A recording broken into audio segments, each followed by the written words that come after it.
एक गांव था, नाम था ढोलकपुर। बड़ा ही शांत और सुंदर गांव था।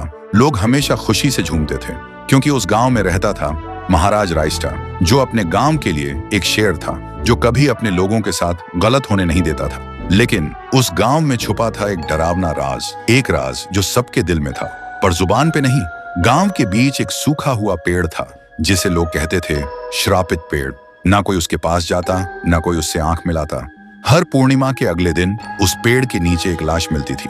लोग कहते रात में कोई आता है और लाश छोड़ जाता है, लेकिन कभी किसी ने कुछ देखा नहीं और देखता भी कैसे। जो देखता वो अगले दिन पेड़ के नीचे होता था।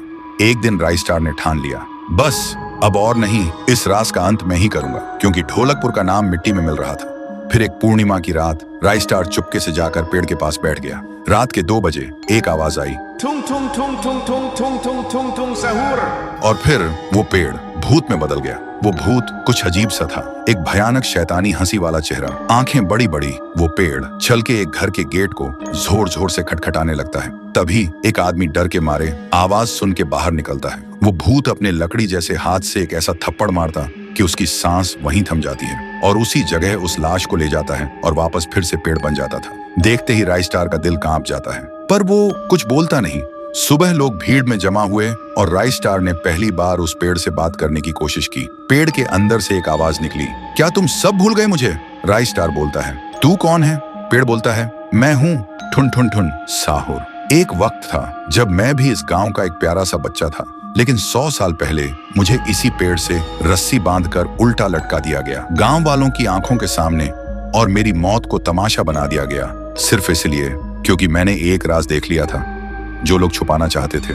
और उसी पल से मेरी रूह इस पेड़ से जुड़ गई।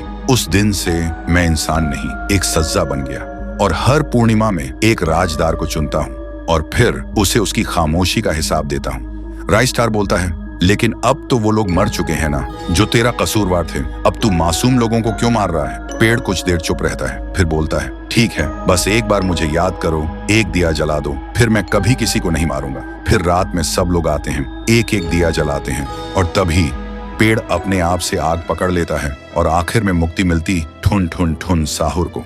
उस दिन के बाद गांव में कभी कोई लाश नहीं मिली। हर पूर्णिमा में लोग एक दिया जलाकर उसकी यादों को जिंदा रखते हैं, क्योंकि अगर भूल गए तो सपने में एक आवाज सुनाई देती थी, थुंग थुंग थुंग थुंग थुंग थुंग थुंग थुंग थुंग सहूर।